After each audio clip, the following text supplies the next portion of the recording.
నలుగురు కాంగ్రెస్ పార్టీ మంత్రులు అవుట్.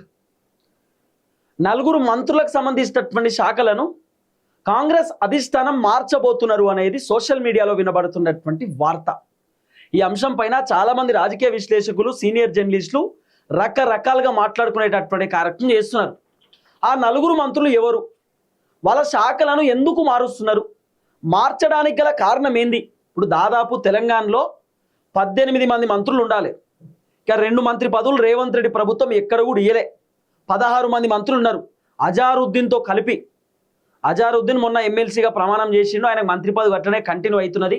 మనకు ఆయనకు షాక్ ఇవ్వాలి, మరి రేవంత్ రెడ్డి ఇప్పటిదాకా ఏం షాక్ ఇవ్వలేదనేది ఒక పెద్ద చర్చ నడుస్తున్నది. సో దాదాపు 16 మంది మంత్రులు ఉన్నారు.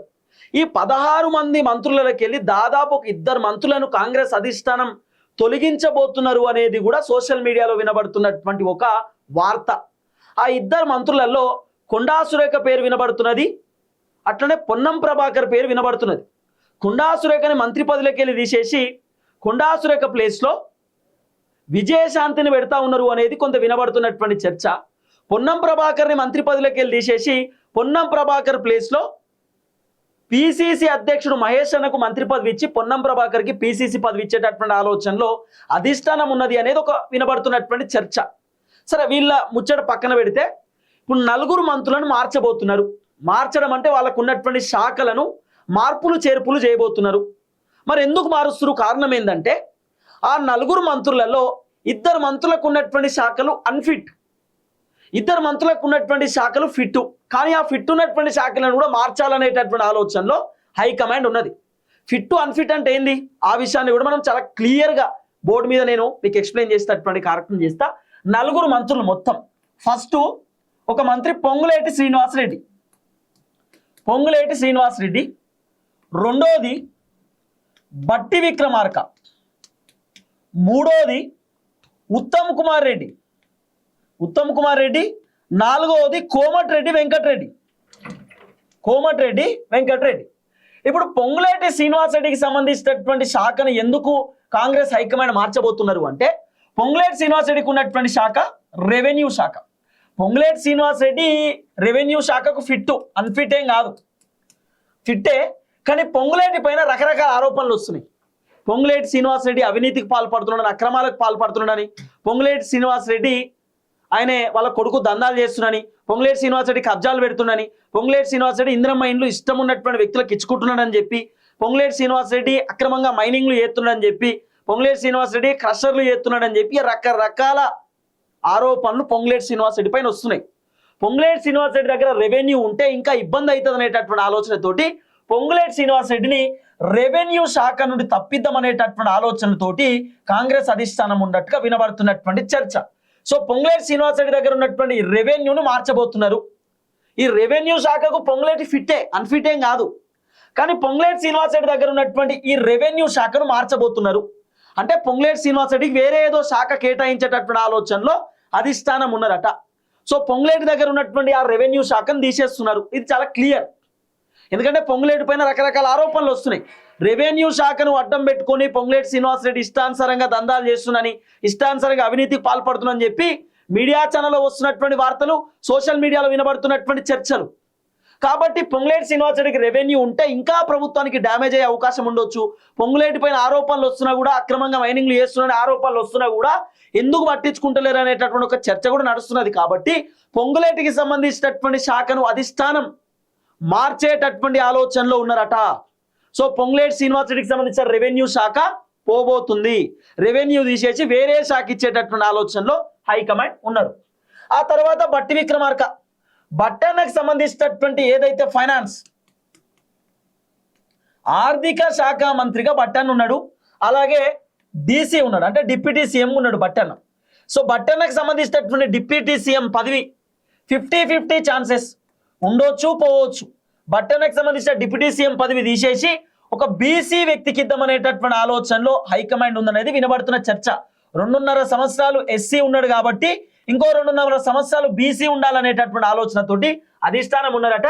సో బట్టన్నకు సంబంధించిన డిప్యూటీ సీఎం పదవి కూడా హైకమాండ్ మాక్సిమం 50% తొలగించేటటువంటి ఆలోచనలో ఉన్నట్టుగా వినబడుతున్న చర్చ. డిప్యూటీ సీఎం పదవి కాస్త పక్కన పెడితే బట్టి విక్రమార్కకు ఉన్నటువంటి ఫైనాన్స్ ఏదైతే బట్టనకు సంబంధించినటువంటి ఆర్థిక శాఖని తీసేసి బట్టనకు వేరే ఏదో శాఖ కేటాయించాలనేటటువంటి ఆలోచనలో అధిష్టానం ఉన్నారట. మరి ఎందుకు బట్టన్న ఫైనాన్స్ బాగానే చేస్తున్నాడు కదా, ఇప్పుడు బట్టి విక్రమార్క దగ్గర ఉన్నటువంటి ఆర్థిక శాఖను బట్టన్న ఫిట్టు బాగానే చేస్తున్నాడు కదా, ఆ శాఖను బాగానే హ్యాండిల్ చేస్తున్నాడు కదా, మరి ఏంది బట్టనకు సంబంధించినటువంటి ఆర్థిక శాఖను ఎందుకు అధిష్టానం మార్చబోతున్నారు అంటే బట్టి విక్రమార్క ఆయన పర్సంటేజ్లు తీసుకుంటున్నాడని, బట్టి విక్రమార్క ఇష్టానుసారంగా కాంట్రాక్ట్లు ఇస్తున్నాడని, బట్టి విక్రమార్క అవినీతికి పాల్పడుతున్నాడని, బట్టి విక్రమార్క అక్రమాలు చేస్తుండని, బట్టి విక్రమార్క రకరకాలుగా దేంట్లో పడితే దాంట్లో తలదూరుస్తుండని చెప్పి, లేకపోతే బట్టి విక్రమార్క దగ్గర ఫైనాన్స్ ఉంటే బట్టి విక్రమార్క ఫైనాన్స్ కరెక్ట్ హ్యాండిల్ చేస్తలేడని, బిల్లుల కోసం పోతే బిల్లులు కూడా చెల్లిస్తలేడని చెప్పి, అసలు హ్యాండిల్ చేయడం రావట్లేదని చెప్పి బట్టన పైన రకరకాల ఆరోపణలు వస్తున్నాయి. ఏబిఎన్ రాధాకృష్ణ కూడా వార్తలు రాసిండు, తర్వాత రకరకాల పేపర్లో వార్తలు వచ్చినాయి, మీడియా ఛానల్ వార్తలు వచ్చినాయి. బట్టి ఛాంబర్ ముందు పోలీసులని, బట్టి ఛాంబర్ ముందు కాంట్రాక్టర్లు ధర్నాలు చేసినని, బట్టి విక్రమార్క బిల్లులు ఇవ్వాలంటే 10% అడుగుతుండని, 5% అడుగుతుండని చెప్పి రకరకాల ఆరోపణలు వచ్చినాయి, చర్చలు వచ్చినాయి. కాబట్టి బట్టి విక్రమార్కకు ఉన్నటువంటి ఏదైతే ఈ ఆర్థిక శాఖ ఉందో ఫైనాన్స్ కూడా తీసేద్దాం అనేటటువంటి ఆలోచనతోటి కాంగ్రెస్ హైకమాండ్ ఉందట. సో మాక్సిమం బట్టి విక్రమార్కకు సంబంధించినటువంటి ఆర్థిక శాఖను కూడా అధిష్టానం మార్చబోతున్నారు.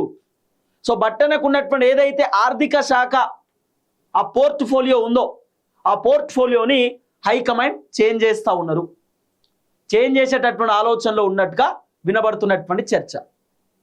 సో మొత్తానికి బట్టి విక్రమార్కకు సంబంధించిన ఫైనాన్స్ పదవి పోవచ్చు, అంటే మంత్రి పదవిలో ఉంటాడు బట్టన్న, కానీ ఆయనకు ఉన్నటువంటి ఆర్థిక శాఖ పోవచ్చు, ఆర్థిక శాఖను మార్చే కార్యక్రమం చేయొచ్చు. ఆర్థిక శాఖ వేరే మంత్రికి ఇవ్వచ్చు, వేరే మంత్రికి ఉన్నటువంటి ఏదైతే ఆ శాఖ ఉందో అది బట్టనకు రావచ్చు, పోర్ట్ఫోలియోలు మారుస్తున్నారు. సో ఈ విధమైనటువంటి వ్యవహారం అధిష్టానం చేయబోతున్నారు. ఇక ఉత్తమ్ కుమార్ రెడ్డి దగ్గర ఉన్నటువంటి ఇరిగేషన్ శాఖ ఉత్తమ్ కుమార్ రెడ్డికి అన్ఫిట్. ఉత్తమ్ కుమార్ రెడ్డి అన్ని శాఖలకు ఫిట్టు, కానీ ఉత్తమ్ కుమార్ రెడ్డికి ఇరిగేషన్ సరిపోదు. ఇరిగేషన్ శాఖలో ఉండాల్సినటువంటి వ్యక్తి కాదు ఉత్తమ్ కుమార్ రెడ్డి. ఉత్తమ్ కుమార్ రెడ్డికి ఇంకా కీలకమైనటువంటి శాఖ ఇచ్చేటటువంటి ఆలోచనలో హైకమాండ్ ఉన్నారట.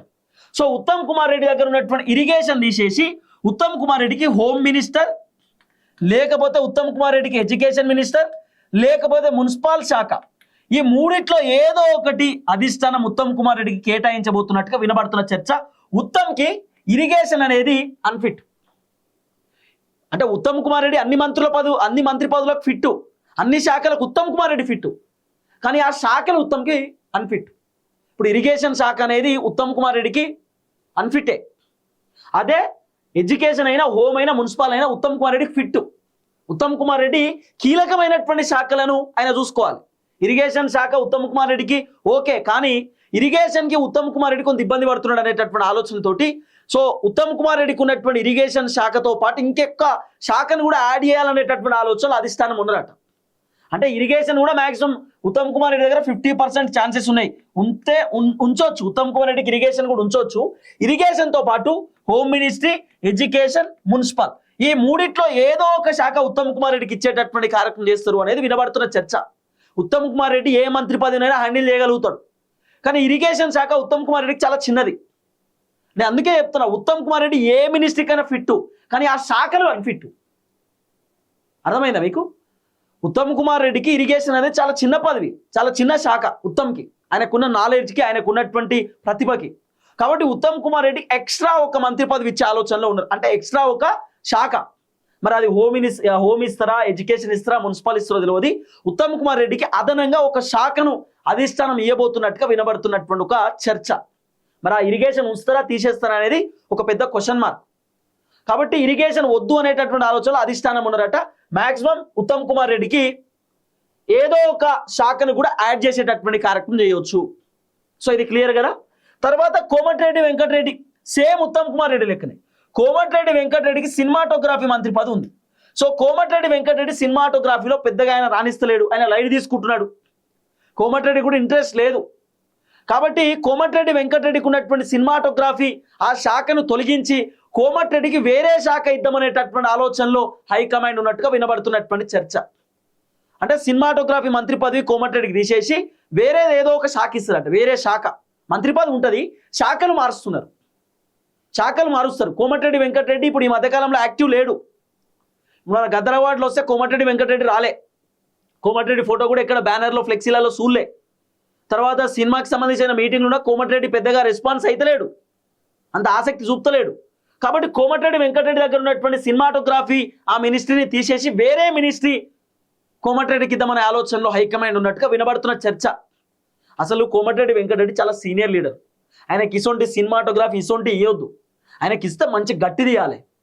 విద్యాశాఖ మంత్రో మున్సిపాలో ఈ రెవెన్యూ లాంటిది కోమటిరెడ్డి వెంకటరెడ్డికి ఇస్తే కొంచెం బలంగా ఇంకా పనిచేసేటటువంటి అవకాశం ఉంటుంది. కోమటిరెడ్డి వెంకటరెడ్డి పైన కూడా అనేక ఆరోపణలు వచ్చినాయి కానీ ఆధారాలు లేవు.